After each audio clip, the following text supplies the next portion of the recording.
ಆಚಿ ಮಸಾಲ. ಎಂತ ಅಡಿಗೆಯ ರುಚಿಯಾಗೋ ರಹಸ್ಯವು 20 ರೂಪಾಯಿ. ಸಾಕಷ್ಟು ಬಾರಿ ನೇಪಾಳದಲ್ಲಿ ಪ್ರವಾಹ ಉಂಟಾಗ್ತಾನೆ ಇದೆ. ಇದಕ್ಕೆ ಕಾರಣ ಏನು? ಕುಲಕರ್ಣಿ ಸರ್, ಇದಕ್ಕೆ ನೀವೇ ಉತ್ತರ ಕೊಡಬೇಕು. ಯಾಕಂತ ಅಂದರೆ ಇದು 2026 ಅಂದರೆ 93, 2017, 21, 22 ಒಂದು ಆಗಿಲ್ಲ, 23, 24, 25, 26 ಹೀಗೆ ಕಂಟಿನ್ಯೂಸ್ ಆಗಿ ಆಗ್ತಾ ಬರ್ತಾ ಇದೆ. ಏನು ಕಾರಣ ಇರಬಹುದು ಸರ್? ಈಗ ಕಾರಣ ಅಂತಂದರೆ ಒಂದು, ಈಗ ನಾವು ಜಸ್ಟ್ ಮುಂಚಿತವಾಗಿ ಸರ್ ಹೇಳ್ದಂಗೆ ಆ zone is prone for that. ಅಲ್ಲಿ ನಾವು ಕೇರ್ಫುಲ್ ಆಗಿರಬೇಕು. ಅಬ್ನಾರ್ಮಲ್ ಅರ್ಬನೈಸೇಷನ್ ಮಾಡಕೂಡ್ದು. ಮಾಡಿದ್ರೂ ಕೂಡ ಈ ಅರ್ಥಕ್ವೇಕ್ ಅಂತ ಬಂದಾಗ Japan is a country where maximum earthquakes are happening. ಅವ್ರದ್ದು ಕಟ್ಟತಕ್ಕಂಥ ಕಟ್ಟಡಗಳು, ಅವರ life style is all matching to that. Correct. So ಇಲ್ಲಿ ಆ ಥರದ ಪರಿಸ್ಥಿತಿ ಇಲ್ಲದೆ ಇರೋದರಿಂದ, ಸ್ವಲ್ಪ ವ್ಯತ್ಯಾಸ ಇರೋದರಿಂದ, ಇದರಲ್ಲಿ ಈಗ ಇರೋದೇನು ಅಂದರೆ ಆದಷ್ಟು ಕಾಳಜಿಪೂರ್ವಕವಾಗಿ the infrastructure or city planners have to take it up a serious note. ಅದು ಮಾಡಿ ಅದರ ಪ್ರಕಾರ ನಾವು ನಗರಗಳನ್ನು ಅಭಿವೃದ್ಧಿ ಮಾಡಬೇಕು, ಪ್ಲ್ಯಾನಿಂಗ್ ಮಾಡಿಕೊಡ್ಬೇಕು ಅನ್ನೋದು ಎರಡನೇದು. ಇದ್ರ ಜೊತೆಗೆ ಈ ಥರದ್ದು ಎಕ್ಸ್ಟ್ರೀಮ್ ಎಂಡ್ ಆದಾಗ ಇದು ಯಾರ ಕೈನಲ್ಲೂ ಇಲ್ಲ. It is beyond anybody's control. No one can stop it ಅಂತ. ಬಟ್ ಹಾಗೆ ಆಗದೆ ಇರೋದಕ್ಕೆ ನೋಡಬೇಕು ಅಂತ ಬಂದಾಗ ನಾನು ನಮ್ಮ ಸರ್ ಅವ್ರನ್ನ ಒಂದು ಕ್ವಶನ್ ಕೇಳೋಕ್ಕೆ ಇಷ್ಟಪಡ್ತೀನಿ. ಬಿಕಾಸ್ ನಾನು ಇದನ್ನು ಬೇರೆ ಬೇರೆ ಕಾಲದಿಂದ ಕೇಳ್ತಿದ್ದೀನಿ, but we don't have an answer. ಏನು ಅಂದರೆ ಇತ್ತೀಚೆಗೆ ಇವುಗಳು ಜಾಸ್ತಿ ಆಗ್ತಿರೋ ಕಾರಣ ಏನು ಅಂತಂದರೆ, because we are disturbing the natural strata of mother earth. In the sense, ಭೂಮಿಗೆ ಒಂದು ಪ್ರಕೃತಿ ಸ್ಟ್ರಕ್ಚರ್ ಇದೆ, ಅದರಲ್ಲಿ 7 ಲೇಯರ್ಸ್ ಆಫ್ ಸಾಯಿಲ್ ಸ್ಟ್ರಕ್ಚರ್ಸ್, ಇದು ನ್ಯಾಚುರಲ್ ಆಗಿ ಬಿಲ್ಟ್ ಆಗಿರೋದು ಥೌಸಂಡ್ಸ್ ಆಫ್ ಇಯರ್ಸನಲ್ಲಿ ಇದೆ. ಅದರಲ್ಲಿ ಕೆಲವು ಜಾಗದಲ್ಲಿ ಕೆರೆ, ವಾಟರ್ ಬಾಡೀಸ್, ವಾಟರ್ ಪಾತ್ ಅವೆಲ್ಲಗಳು ತನ್ನಷ್ಟಕ್ಕೆ ತಾನೇ ಸೃಷ್ಟಿಯಾಗಿದೆ. ಹೌದು. ಅದರಲ್ಲೂ ಕೂಡ ಗಂಗಾ ನದಿ ಬಿಟ್ವೀನ್ ಪಟ್ನಾ ನಗರದಲ್ಲಿ, ನಾನು ಅಲ್ಲಿ ಸುಮಾರು ಕೆಲಸ ಮಾಡಿದ್ದೀವಿ ರೆಮಿಡಿಯೇಷನ್ ವರ್ಕ್ಸ್ನ. 6 months ರೈನಿ ಸೀಸನ್ನಲ್ಲಿ that full stretch of 6 kilometers is full with water.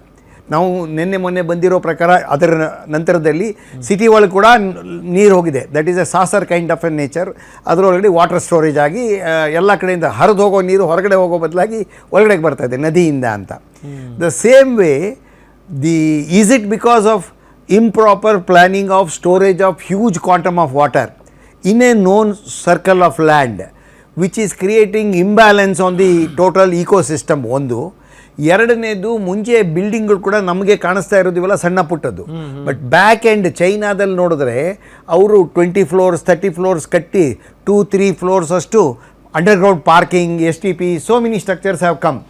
For all that, the natural soil which was there is getting disturbed, which is even happening in Bangalore also. Bangalore-ನಲ್ಲಿ ದೊಡ್ಡ ಸ್ಟ್ರಕ್ಚರ್ಸ್ಗಳು ಬಂದಾಗ we have to create a parking space ಅಂದಾಗ 3, -3, -4 floors ಮಾಡ್ತೀವಿ. ಅಲ್ಲಿರೋ soil ನಾವು disturb ಮಾಡ್ತಾ ಇದ್ವಿ. Is it one of the reason in that area? Is it? ಈಗ ನೀವು ಹೇಳಿದ ಕೊನೆ ಪಾಯಿಂಟಿಂದ ಶುರು ಮಾಡಿ ಮೊದಲನೇ ಪಾಯಿಂಟಿಗೆ ಬರ್ತೀನಿ. ಈ ಸಾಯಿಲ್ ಪ್ರೊಫೈಲ್ ಕೆಳಗಡೆ B1, B2, ಬೇಸ್ಮೆಂಟ್ 3 ಇದೆಲ್ಲ ಮಾಡಿ ಸಾಯಿಲ್ ಪ್ರೊಫೈಲ್ ಡಿಸ್ಟರ್ಬ್ ಮಾಡಿದ್ದಾರೆ. ಅದೇ ಟೈಮ್ನಲ್ಲಿ ಪಿಲ್ಲರಿಂಗ್ ಪ್ರಾಪರ್ ಮಾಡಿರ್ತಾರೆ, ಅದು ಹಾರ್ಡ್ ರಾಕ್ ಮೇಲೆ ಸೆಟ್ಲ್ ಆಗೋ ಥರ ಮಾಡಿರ್ತಾರೆ. ನಿಮಗೆ ಹಿಮಾಲಯಾಸ್ನಲ್ಲಿ ಹಾರ್ಡ್ ರಾಕ್ ಅನ್ನೋದು ಇಲ್ಲವೇ ಇಲ್ಲ. ನೀವೆಲ್ಲೋದ್ರೂ ಕೂಡ ನಮ್ಮ ಪಶ್ಚಿಮ ಘಟ್ಟಗಳಾಗಲಿ ಹಿಮಾಲಯಗಳೆಲ್ಲ ಒಂದೇ ಥರ. ಇವು ಕೂಡ ಒಂದು ಕಾಲಕ್ಕೆ ಹಿಮಾಲಯ ಆಗಿದ್ದು, ಒಂದು ಕಾಲಕ್ಕೆ. ಈಗ ಮಟ್ಟ ಕಡಿಮೆ ಆಗಿದೆ. ಸೊ ಈ ಧಾರವಾರ್ಸ್ ಅಂತ ಹೇಳ್ತೀವಿ, ಕೆಲವು ಸೀರೀಸ್ ರೇಂಜಸ್ಸು, ಇವೆಲ್ಲ ಆಗಿನ ಕಾಲದ ಓರೋಜನಿ 2500 million years ಎಗೋ ದೇವರ್ ಲಾಫ್ಟಿ ಮೌಂಟನ್ಸ್ ಲೈಕ್ ಹಿಮಾಲಯಾಸ್. ಮುಂದೆ ಹಿಮಾಲಯ ಈ ಲೆವೆಲಿಗೆ ಬರುತ್ತೆ. ಇದೆಲ್ಲ ಕೋರ್ಸ್ ಆಫ್ ಟೈಮ್ನಲ್ಲಿ ಆಗೋದು. ಅಲ್ಲಿ ಇವ್ರು ಹೇಳಿದಾಗೆ ಈ ರೋಡ್ ವೈಡನ್ ಮಾಡೋದು, ನ್ಯೂ ರೋಡ್ ಮೇಕಿಂಗು, ಆ ಸ್ಲೋಪ್ಸ್ನ ಕಟ್ ಮಾಡಿದಾಗ ಅದನ್ನು ಟೋ ಕಟ್ಟಿಂಗ್ ಅಂತೀವಿ ನಾವು. ನ್ಯಾಚುರಲಿ ಮೇಲಿನಿಂದ ಕೆಳಗಡೆಗೆ ಅದು ಮೂಮೆಂಟ್ ಶುರುವಾಗುತ್ತೆ, ಕ್ರೀಪ್ ಅಂತೀವಿ ಅದನ್ನು. ನೀರು ಒಳಗಡೆ ಹೋದಾಗ ಅದು ಫರ್ದರ್ ಮೂಮೆಂಟ್ ಶುರುವಾಗುತ್ತೆ. ಸ್ಯಾಚುರೇಷನ್ ಕ್ರಾಸ್ ಆದಾಗ, ಸೂಪರ್ ಸ್ಯಾಚುರೇಷನ್ ಆದಾಗ, ಪೋರ್ ಪ್ರೆಷರ್ ಜಾಸ್ತಿ ಆದಾಗ, ಪೋರ್ ಪ್ರೆಷರ್ ಜಾಸ್ತಿ ಆದಾಗ ಎಲ್ಲ ಒಟ್ಟಿಗೆ ಕೆಳಗೆ ಬಂದುಬಿಡುತ್ತೆ. ಅದು ಇವ್ರು ಹೇಳ್ದಂಗೆ ರೋಡ್ ಮೇಕಿಂಗ್ ಆಗಬಾರ್ದು, ಹೋಮ್ ಸ್ಟೇಗಳು ಆಗಬಾರ್ದು, ಲಾಡ್ಜಿಂಗ್ಗಳು ಇವೆಲ್ಲ ಹೆಚ್ಚಾಗಬಾರ್ದು. ನೋಡಿ, ಹಿಮಾಲಯಾಸ್ನಲ್ಲಿ traditionally for thousands of years local wisdom is going for light houses. ಮರಗಳಲ್ಲಿ ಮನೆ ಕಟ್ತಾರೆ ಅವರು ಸಿಮೆಂಟು ಅವ್ರು ಕೇಳೇ ಇಲ್ಲ, ಸ್ಟೀಲ್ ಅವ್ರು ಕೇಳೇ ಇಲ್ಲ. ಬ್ಯಾಂಬೂ, ಮಣ್ಣು ಮತ್ತು ಸಗಣಿ ಇವು 3 ಮೆತ್ತಬಿಟ್ಟು 4 ಇಂಚ್ ವಾಲ್ ಮಾಡ್ತಾರೆ. ಮೇಲ್ಗಡೆ ಯಾರೂ ತಾರಸಿ ಮಾಡಲ್ಲ, ವೇಟ್ಲೆಸ್. ನಾನು ಶಿಲಾಂಗ್ನಲ್ಲಿ 2 ವರ್ಷ ಇದ್ದೆ, ಕಾಶ್ಮೀರದಲ್ಲೂ ನೋಡಿದ್ದೀನಿ, ಬೇರೆ ಏರಿಯಾದಲ್ಲೂ ನೋಡಿದ್ದೀನಿ. ಟಿನ್ ಶೀಟ್ ಹಾಕ್ತಾರೆ ಮೇಲ್ಗಡೆ.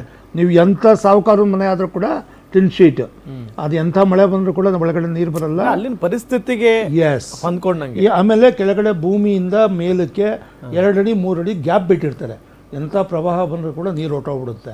ಭೂಕಂಪನ ಆದರೆ ಕಂಪನ ಅಲ್ಲೇ ಅಬ್ಸರ್ವ್ ಆಗುತ್ತೆ, ಮನೆಗೆ ಬರಲ್ಲ. ಇದು ಟ್ರೆಡಿಷನಲ್ ವಿಸ್ಡಮ್. ಯಾಕೆ ಮಾಡ್ತಾಯಿದ್ರು?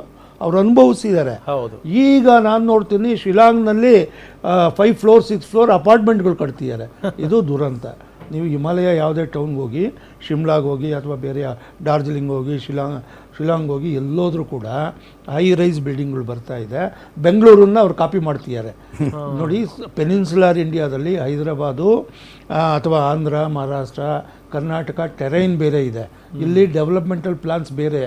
ಇದನ್ನು ಅಲ್ಲಿ ಕಾಪಿ ಮಾಡಿ ಸಿಟಿ ಮಾಡ್ತೀವಿ, ಡ್ಯಾಮ್ ಮಾಡ್ತೀವಿ, ರೋಡ್ ಮಾಡ್ತೀವಿ. Impossible.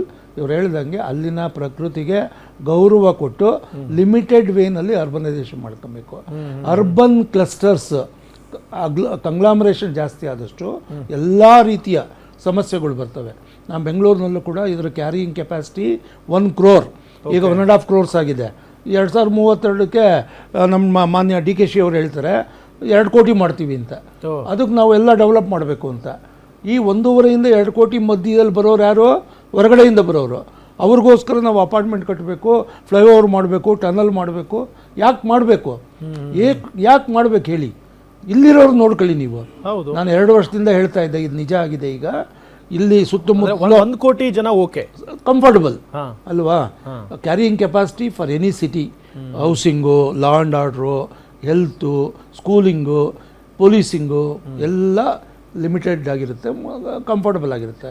You have control over the system. ಈಗ ಕಂಟ್ರೋಲೇ ಇಲ್ಲ.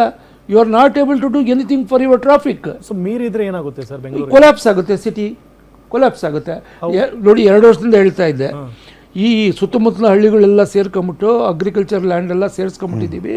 ಬೆಳೆಗಳಿಲ್ಲ, ತರಕಾರಿಗಳಿಲ್ಲ, ಕ್ಯಾಟ್ಲ್ ಇದಿಲ್ಲ, ಡೈರಿಗಳಿಲ್ಲ, ಹಾಲು ಬರ್ತಾ ಇಲ್ಲ, ತರಕಾರಿ ಒಳ್ಳೆಯ ತರಕಾರಿ ಬರ್ತಾ ಇಲ್ಲ ಅಂತ.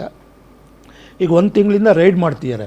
ಹಾಲು, ಪನ್ನೀರು, ಸ್ವೀಟ್ಗಳು ಅಂಗಡಿ ಎಲ್ಲ ಅಡಲ್ಟ್ರೇಟ್ ಮಾಡ್ತಾರೆ. ಯಾಕೆ ಅಂದರೆ ನೀವು ಸಪ್ಲೈ ಮಾಡಬೇಕು, ಡಿಮ್ಯಾಂಡ್ ಇದೆ. ನಿಮ್ಮ ಅಂಗಡಿಯಿಂದ 25 kg ಸ್ವೀಟಿಗೆ ಡಿಮ್ಯಾಂಡ್ ಬಂದಿದೆ, ನಿಮಗೆ 20 kg ಮಾಡ್ಬೋದು. ಹಾಲಿದೆ, ಇನ್ನು 5 kgಗೆ ಏನು ಮಾಡೋದು? ಯೂರಿಯಾ ಮಿಕ್ಸ್ ಮಾಡಿ ಹಾಲು ಮಾಡಿ ಇದು ಮಿಕ್ಸ್ ಮಾಡ್ತಾರೆ. ಈ ದುರಂತಗಳಾಗ್ತಾಯಿವೆ. ಅದಕ್ಕೆ ಅದು ಅಬ್ದುಲ್ ಕಲಾಂ ಅವರು, ಡಾಕ್ಟರ್ ಅಬ್ದುಲ್ ಕಲಾಂ ಅವರು ಒಂದು ಒಳ್ಳೆ ಐಡಿಯಾ ಕೊಟ್ಟಿದ್ರು, ಪುರಾ ಅಂತ. Provide urban facilities in rural areas ಅಂತ, PURA ಅಂತ. ರೂರಲ್ ಏರಿಯಾಗಳಲ್ಲಿ ಜನ ಎಲ್ಲಿರೋ ಅಲ್ಲಿ ಅವರಿಗೆ ಫೆಸಿಲಿಟೀಸ್ ಕೊಟ್ಟು ಅವ್ರು ಅಲ್ಲೇ ಇರೋ ಥರ ನೋಡ್ಕೊಳ್ಳಿ.